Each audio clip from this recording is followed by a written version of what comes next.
Bonjour à toutes et tous. Je vais présenter un travail de longue durée qui s'est en fait échelonné sur près de 25 ans et qui correspond à différentes expériences menées par plusieurs d'entre nous. Pas tant pour se féliciter du chemin parcouru, mais aussi pour essayer d'entrevoir des possibilités d'amélioration. Et puis, sans essayer de faire feu de tout bois et de trouver une articulation logique à des interventions qui, malgré tout, ont été différentes, j'espère que cette présentation montrera que la question des collections est porteuse de sens et qu'elle permet d'évoquer beaucoup d'aspects, alors très différents, mais aussi en lien avec le patrimoine et l'articulation entre patrimoine et recherche. Ces travaux en fait présentent une situation un peu particulière aussi, où des chercheurs s'emparent de questions de conservation et de valorisation, peut-être un peu plus qu'ailleurs, à leur manière. Nous sommes 5 chercheurs français à raconter cette histoire. Nous étions bien sûr beaucoup plus à œuvrer pour ces projets. Et elle a surtout été vécue en compagnie de collègues éthiopiens et djiboutiens, que ce soit des officiels ou des personnels scientifiques et techniques. La photographie de Bezo Tegenye, là pour le rappeler, c'est pas une posture, c'est bien pour rappeler que sans les dizaines de mains qui ont collectivement nettoyé, emballé, décrit, inventorié, porter ou socler ces objets, il y aurait moins de choses à dire aujourd'hui. Alors permettez-moi de partir de généralités et de rappels concernant ces collections, un peu à la suite de ce qui a été présenté depuis hier. C'est certainement important pour contextualiser les opérations qui seront évoquées. Nous parlons d'objets de musée, qui répondent à des impératifs complémentaires mais différents.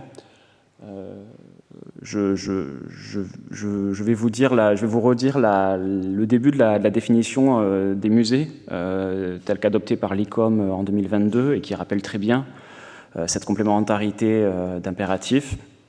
Un musée est une institution permanente à but non lucratif et au service de la société qui se consacre à la recherche, la collecte, la conservation, l'interprétation et l'exposition du patrimoine matériel et immatériel. Alors ça, c'est la généralité. Mais pour ce qui est des particularités des musées d'archéologie ou de paléontologie, et de manière assez caricaturale, cette image est là pour le montrer, c'est qu'on a rarement des jocondes dans des musées d'archéologie. Alors parfois, si, on a ce qu'on appelle des jocondes, on a un mammouth ou des restes humains emblématiques.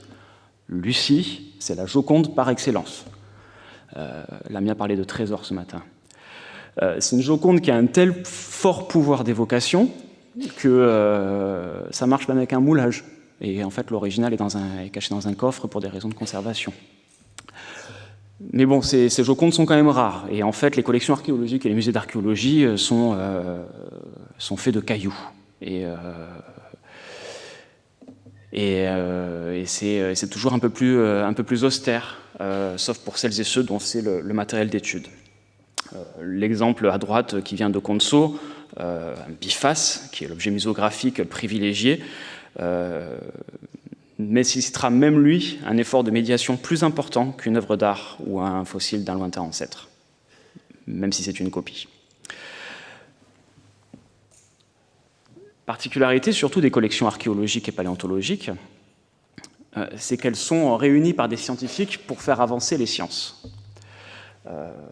Je connais un peu les deux personnes en photo en train de fouiller. Je peux vous assurer qu'au moment où ils fouillent, ils ne sont pas en train de se dire « je vais ramener un beau spécimen pour le musée à Addis Abeba ». Ils sont là pour faire avancer les connaissances. Alors, je ne poursuis pas la comparaison avec la Joconde et le marché de l'art parce que ça relève d'autres enjeux très différents, mais vous voyez bien que les collections archéologiques ont la particularité d'être constituées à des fins de recherche uniquement, de nos jours en tout cas. Les objets archéologiques et paléontologiques sont divers, que ce soit de la céramique, de l'os, de la pierre ou autre. Ils sont paradoxalement ubiquistes, mais uniques et irremplaçables. Ils sont encombrants, On a parfois des fossiles qui pèsent plusieurs centaines de kilogrammes. Et puis ils sont nombreux, puisqu'on en ramasse énormément, parfois des tout petits, à tel point qu'on les qualifie parfois d'inénombrables. On a des sacs, on a des boîtes, et heureusement on a la lucidité de ne pas vouloir tous les compter. Ce que vous voyez, c'est qu'en fait l'archéologie s'intéresse plus à la fouille, plus souvent de poubelles que de trésors, et que c'est vraiment dans la mesure où c'est le témoignage des sociétés passées, et des écosystèmes passés, que ces objets nous intéressent. Qu'ils soient collectés seuls ou en association, ils ne font également sens que dans leur contexte de découverte.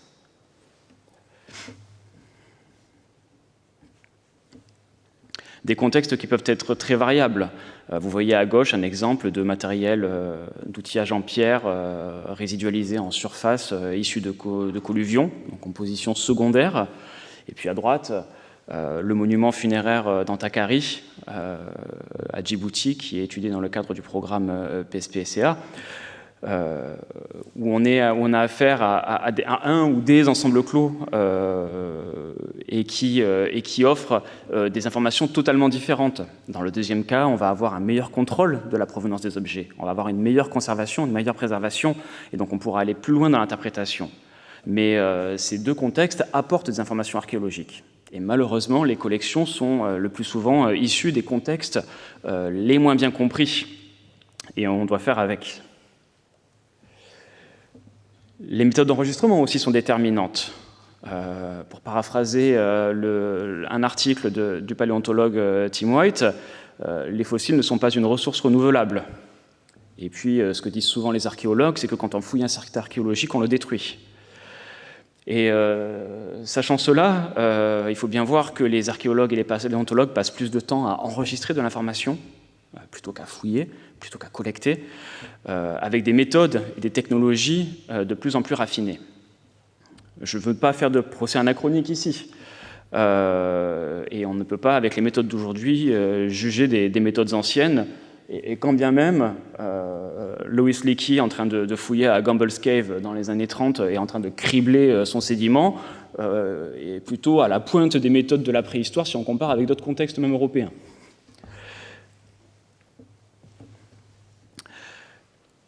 La documentation aussi est très importante. De façon intrinsèque, ce que vous écrivez ou ce que vous n'écrivez pas fera qu'elle sera utilisable ou non, que ce soit lisible ou non, et si elle est conservée et accessible et associée ou non au mobilier archéologique. Enfin, les objets de musée aussi ont une histoire, et les collections archéologiques peuvent souffrir de catastrophes naturelles, politiques, humaines, ou du manque de soins de certaines personnes qui les manipulent. Alors, Jonas Beyene sera un peu présent parmi nous. Il tient dans la main un objet lithique qui vient probablement du site de Porc-Épic, qui pourrait être un des objets les plus intéressants du site, mais qui est malheureusement définitivement perdu pour la science, parce qu'il n'y a pas d'étiquette. Ces rappels généraux étant dits, intéressons-nous maintenant aux singularités du rift. On a toujours l'image de cet enregistrement ancien, de ces vieux fossiles, de ces vieux restes humains. On est quand même sur une recherche qui est plutôt jeune, qui est plus récente que dans d'autres parties du monde. Les premières collectes se font à la fin du XIXe siècle, mais principalement au début du XXe siècle. Malgré les efforts et les travaux de quelques précurseurs, la recherche archéologique commence vraiment après la Seconde Guerre mondiale. Raymond de Bonnefille y faisait allusion, avec le développement, notamment dans les années 60-70, de travaux interdisciplinaires de grande importance qui vont constituer le vrai socle de nos connaissances dans ces disciplines.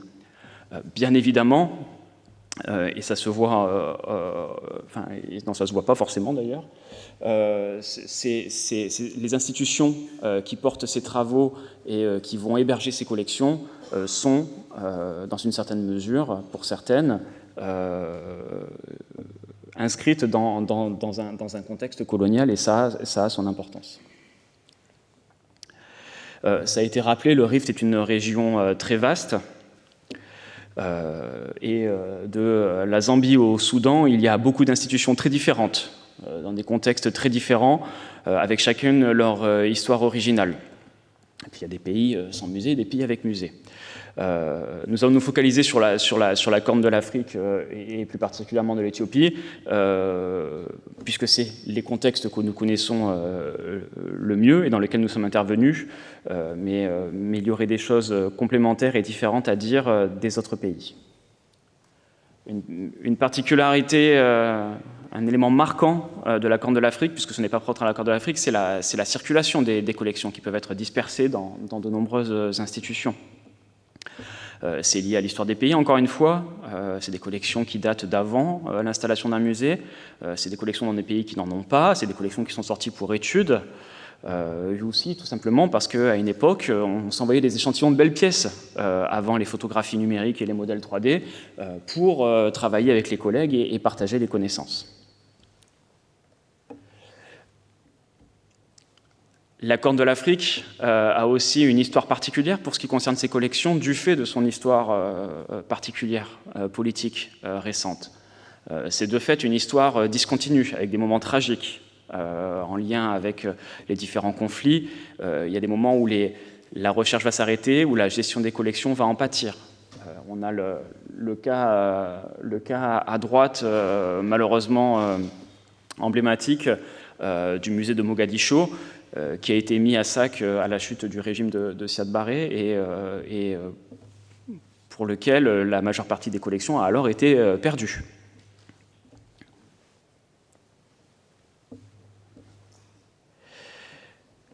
Mais surtout, et c'est sûrement pour ça qu'on en parle aussi aujourd'hui, l'Éthiopie a une histoire originale et heureuse de coopération depuis les années 1950 et la création d'institutions dédiées à la fouille et à l'étude du patrimoine. Marie-Laure faisait référence tout à l'heure aux travaux sur le royaume d'Aksum. C'est ce qui a en grande partie initié cette coopération. Paradoxalement, la gestion des collections en Éthiopie, faute de moyens, faute de personnel, a longtemps été très insatisfaisante. Vous avez des photos prises à gauche en 2000 et à droite en 2009 pour des collections paléontologiques préhistoriques qui montrent des conditions de conservation catastrophiques. Alors, je n'essaie pas d'être stigmatisant, il faut bien voir qu'au jour d'aujourd'hui, il y a d'autres lieux dans le monde, et pas très loin d'ici, où on pourra avoir des conditions de conservation comparables. Mais le fait est que l'histoire de la conservation des collections en Éthiopie a été un problème jusque récemment. À la fin des années 2000, le gouvernement a fait le choix de se doter d'infrastructures très ambitieuses, très vastes, avec plusieurs centaines de mètres carrés dédiés à la conservation des collections, et plusieurs acteurs internationaux, puisque ces locaux étaient nus, se sont positionnés, ont œuvré auprès de bailleurs de fonds et auprès de leurs représentations diplomatiques pour obtenir le financement d'équipements, de mobilier de stockage, volontairement ou non, aussi pour asseoir ou développer une certaine influence, un certain ascendant dans ce milieu scientifico-institutionnel.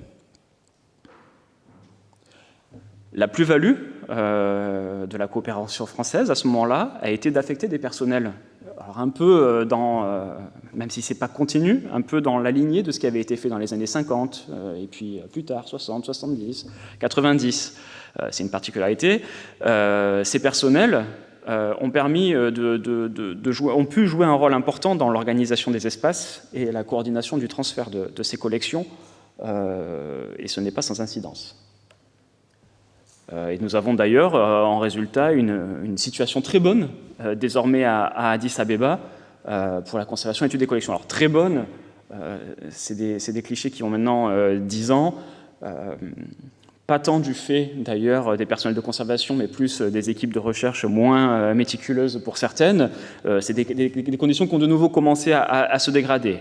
mais on voit bien, et j'ai envie de rester optimiste, nous avons envie de rester optimistes, les jeunes personnels de conservation de l'institution sont de plus en plus sensibles aux soins que les programmes de recherche accordent ou non aux collections issues de leur recherche.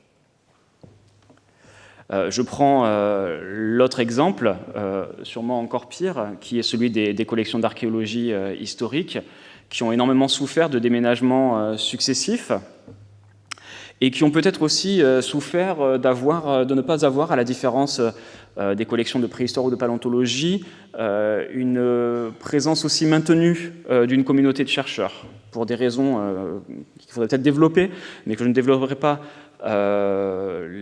Moins de personnes ont travaillé sur ces sites et sur ces collections antiques, et du coup, elles sont malheureusement un peu tombées dans l'oubli. Un des facteurs importants dans cet oubli est que l'essentiel, sinon la totalité de la documentation archéologique en lien avec ces fouilles est en français, et que l'Éthiopie n'est plus, en tout cas, une partie des élites a été francophone, mais l'Éthiopie n'est plus francophone comme c'était le cas dans les années 50, et donc c'est une documentation qui ne parle pas au personnel de conservation éthiopien, et qui du coup perd sa fonction.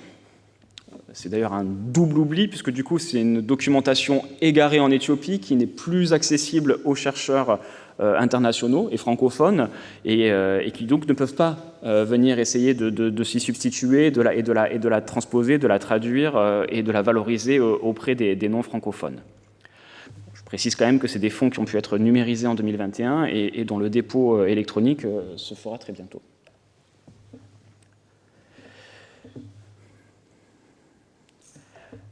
Plus près de nous, vous avez là des images du chantier des collections qui a pu être mis en œuvre sur les collections archéologiques, donc ces mêmes collections, beaucoup plus récemment.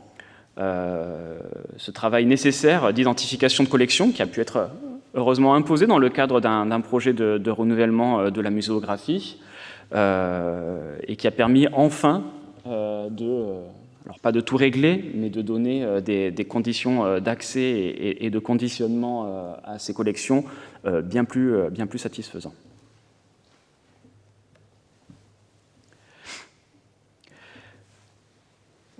Une des particularités des collections de cette région, dont je vous ai dit que pour certaines, elles avaient circulé, elles étaient sorties pour études, c'est leur restitution. Dans la lignée du discours de Ouagadougou et du rapport Savoissard, certains d'entre nous se sont attachés à restituer ces collections qui étaient sorties. Alors encore une fois, je précise quand même que ce n'était pas des spoliations, c'est des collections qui étaient sorties pour études.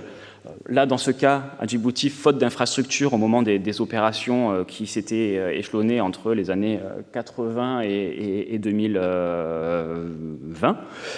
Et donc ça, c'est le travail qu'a mené Jessie Colliez avec ses collaborateurs, qui a permis de réunir du matériel de plus de 150 sites qui étaient éparpillés dans plusieurs laboratoires en France et qui ont été rapatriés ensemble en 2022 à Djibouti.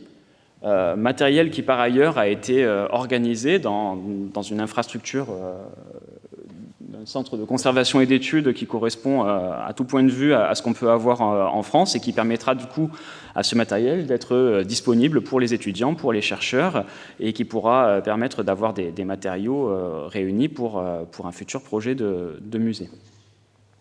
On prend l'exemple de Djibouti, qui est une belle réussite et récent. On aurait pu prendre l'exemple un peu plus lointain du rapatriement des collections de l'Homo, qui étaient conservées à l'Université de Californie à Berkeley, en Éthiopie, ou encore plus récemment, même si c'est bien moins important en termes de volume, des collections de Melka Kontouré qui étaient conservées au Musée d'archéologie nationale ou à l'Université de Bordeaux et qui ont pu être restituées à l'Éthiopie. Au-delà de ces aspects de gestion et de conservation, il y a bien sûr la question de la valorisation et de la diffusion des connaissances, et qui sont en grande partie annoncées par les deux projets mentionnés plus haut,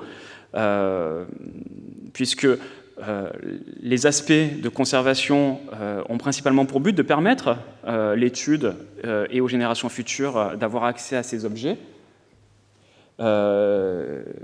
il y a, et la définition en début de présentation le rappelait, un impératif de diffusion de ces collections auprès de tous les publics dans les musées. Et c'est vrai qu'au Musée national, la valorisation a aussi été un parent pauvre de la recherche archéologique. Vous voyez là ce qui était la présentation de la Joconde au Musée national d'Addis Abeba au tournant du millénaire. Et puis, de la même manière, vous voyez ce qu'est la représentation du royaume d'Aksum. Alors, jusque tout récemment, mais on est dans une muséographie des années 1980 qui n'avait pas beaucoup bougé. On a là aussi encore une entre guillemets, injustice pour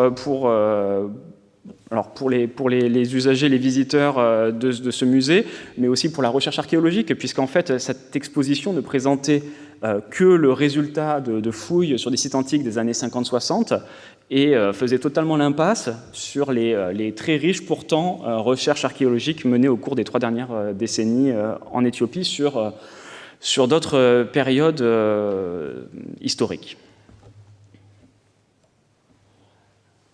Alors encore une fois, les projets de valorisation que je vous montre rapidement ont bénéficié de la plus-value de personnels qui ont voulu donner à voir les richesses paléontologiques dans un premier temps du pays, au-delà de la seule Joconde, et de remettre la Joconde dans le contexte. Donc ça, c'est un projet qui avait été effectué par Jean-Renaud Boisserie.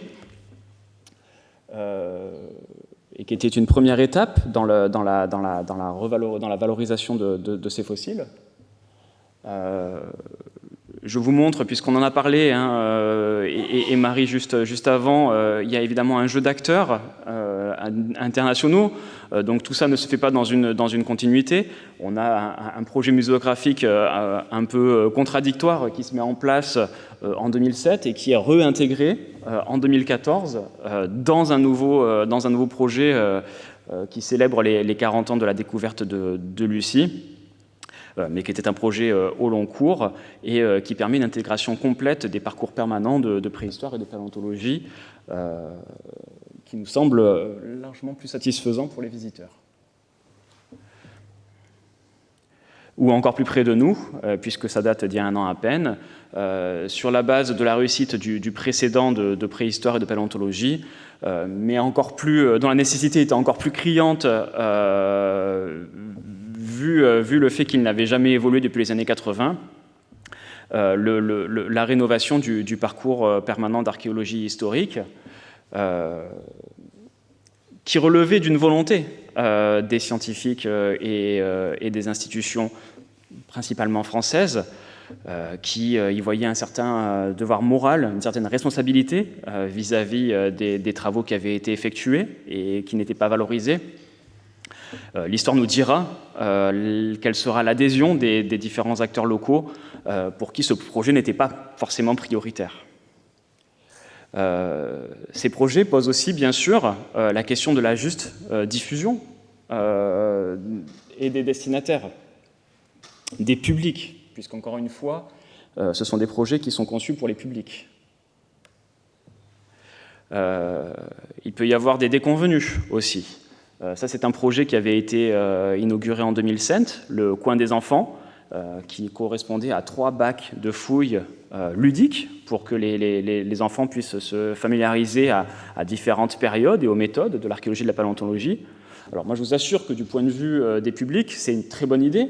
Je peux constater de là où je suis maintenant que c'est quelque chose qui marche extrêmement bien, mais c'est malheureusement un ratage, entre guillemets, uniquement parce que les équipes de médiateurs scientifiques n'ont pas adhéré au projet et parce que l'institution n'a pas voulu, n'a pas pu avoir de dispositif incitatif leur permettant d'y prendre part. Donc c'est un équipement qui a rapidement été abandonné.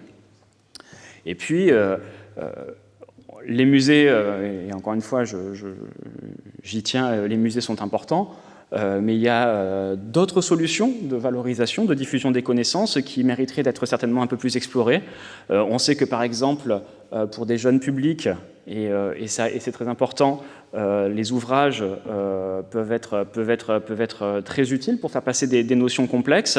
Il y aurait certainement un intérêt à traduire et à diffuser des supports.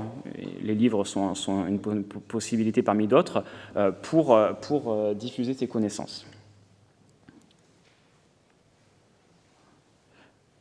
Je passe rapidement parce que le Musée national d'Éthiopie est visité principalement par des enfants éthiopiens. Mais il existe également en Éthiopie d'autres musées de sites extrêmement intéressants, que j'adore, mais qui sont effectivement conçus pour du développement touristique. Alors, on se pose la question de ce qu'il en devient maintenant, mais c'est des musées qui ne sont pas, ou qui sont peu visités par des publics éthiopiens, et encore une fois, qui pose la question de la diffusion des connaissances et de la restitution des connaissances auprès de tous les publics et des publics hôtes de ces recherches. Et puis, je pense que... Oui, j'ai pas pu... Ah, 2 minutes. Je peux 2 minutes? Non, enfin, je peux pas. Non, je termine très rapidement, juste pour dire que ces projets de coopération bilatérale, ils s'inscrivent plus largement dans le champ d'action de diplomatie scientifique. Et, Marie en a parlé, et nous avons la chance que la France accorde une grande place au patrimoine. Ces projets sont du coup en grande partie inféodés au temps du politique, qui est nécessairement plus court que celui de la recherche et celui ordinaire de la conception de projets muséographiques. Cela peut produire des frustrations sur les conditions et les délais de mise en œuvre, et surtout, si le cadre de la coopération permet un renouvellement régulier et la multiplication d'actions concrètes, ces engagements sont trop peu suivis dans la durée d'actions d'accompagnement. Et enfin, au-delà des institutions et des laboratoires passés et actuels qui nous ont accompagnés dans la réalisation de ces travaux, et malgré les quelques bémols évoqués, nous sommes extrêmement reconnaissants aux institutions qui ont permis leur mise en œuvre, notamment le ministère de l'Enseignement, le ministère de l'Europe et des Affaires étrangères, au travers de projets de coopération, ou de financement de projets de la commission consultative des recherches archéologiques, et enfin et surtout au Centre français des études éthiopiennes, qui, dans ce dispositif des UMIFRE, des unités de recherche à l'étranger, est bien le garant de la continuité de ces collaborations et de la mémoire des travaux mis en œuvre. Je vous remercie.